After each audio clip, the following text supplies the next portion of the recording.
मैं जा रहा हूं दोस्तों, जो कि मिस्त्री भाइयों को प्रॉब्लम अक्सर आती ही आती है, या फिर आप घर पे ही थोड़ा बहुत काम करते हो और अपने पंखे वगैरह रिपेयर कर लेते हो, तो आपको मैं बताना चाहूँगा कि आपको ये प्रॉब्लम हमेशा आई होगी। होता क्या है दोस्तों कि जो हमारा सीलिंग फ़ैन है हम उसे खोल देते हैं और खोलने के बाद हम उसमें ग्रीसिंग वगैरह, जैसे बेरिंग के हैं ग्रीसिंग वगैरह हम कर लेते हैं। ग्रीसिंग वगैरह करने के बाद भी क्या होता है कि आपका पंखा पहले की तो स्पीड उसकी बहुत ज़्यादा थी, अच्छी थी स्पीड, और परंतु जब आपने उसको खोला, उसका ग्रीस वगैरह किया और उसको पूरा चाहे उसमें आपने बेरिंग नए डाल दिए,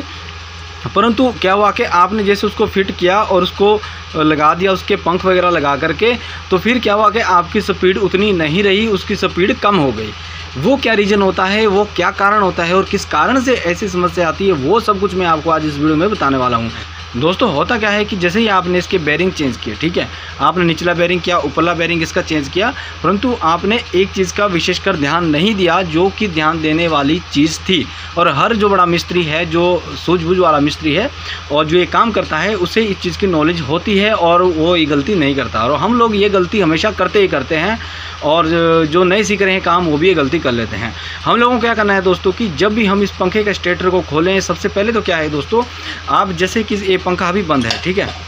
आपका ये पंखा बंद है, तो आपको क्या करना है कि जैसे कि आपका यहाँ ये पंखा है, तो आपने जब इसको खोलने से पहले, जब इसके 3 पेंच जो साइड के होते हैं उनको खोलने से पहले आपने क्या करना है, इसकी मार्किंग जरूर कर लेनी है, निचले ऊपरले के साथ दोनों को, जब ये एक साथ होता है, ठीक है। इसकी मार्किंग 2 जगह से आप कर सकते हैं। 2 जगह से मार्किंग करने के बाद आपका फ़ायदा ये होगा कि आपको वैसी की वैसी फिटिंग इसको वापस करने को मिलेगी जैसा कि आपको कंपनी वालों ने करके दी थी, जिसकी स्पीड की अच्छी थी। उसके बाद नंबर 2 कारण क्या होता है दोस्तों, हमने बेरिंग इसके नया डाल दिया, इसका कैपेसिटर हमने नया डाल दिया,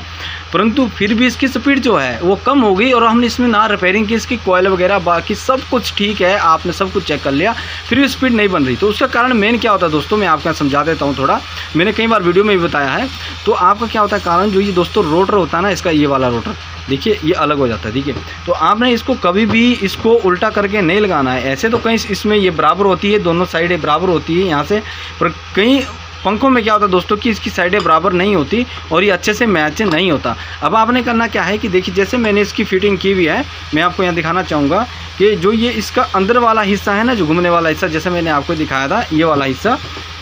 ये अंदर वाली लाइन, ठीक है, ये बाहर वाली नहीं, ये अंदर वाली लाइन जिसके ऊपर की हल्की हल्की लाइनें भी लगी हुई है, ये वाली चीज़ जो है ये हमारे स्टेटर के इसके साथ बिल्कुल मैचिंग होनी चाहिए, बिल्कुल बराबर आनी चाहिए। जो ये वाला हिस्सा है ना स्टेटर का, ये वाला रोटर के साथ बिल्कुल मैचिंग में आना चाहिए, ठीक है। इसीलिए ये इसी साइज़ का होता है, जितने साइज़ का क्या आपका रोटर है उसी साइज़ का आपका स्टेटर होता है। तो यदि आपका ये गलत तरीके से फिट करोगे और इसमें यदि आप रोटर ऊपर रहने दोगे या नीचे रहने दोगे या फिर इसमें स्पेस रह जाएगा, तो होगा क्या दोस्तों कि आपका जो मैग्नेट है वो पूरा तो बनेगा, पर उसको वो रिफ्लेक्ट नहीं कर पाएगा और वो मोटर धकेलने के लिए सहायता नहीं कर पाएगा, ठीक है। जो उसमें चुंबक बनेगा वो उसको धकेलने के लिए सहायता कम करेगा और ज़्यादा लोड पड़ेगा, जिसके कारण के क्या है, कुछ समय के बाद आपका पंखा जल भी सकता है। तो दोस्तों आपने विशेष करके ये ध्यान देना है कि जो ये आपका ये मैचिंग ये पूरी तरह से अच्छी तरह से होनी चाहिए, और अच्छी तरह से यदि मैचिंग करोगे आप इसकी रोटर और स्टेटर की, और इसके बेरिंग वगैरह अच्छे से नए डालोगे, उसमें ग्रीसिंग करोगे हर साल, तो आपका पंखा कई सालों तक नहीं जाने वाला है और आप इस तरह से उसको रिपेयर कर सकते हैं। दोस्तों ये छोटी सी इंफॉर्मेशन थी, परंतु ये बड़े काम की इंफॉर्मेशन थी, इसलिए दोस्तों इंफॉर्मेशन आपको पसंद आई तो लाइक करना, शेयर करना और चैनल को जरूर से सब्सक्राइब कर लेना, ठीक है दोस्तों। मिलते हैं अगले वीडियो में, नमस्कार।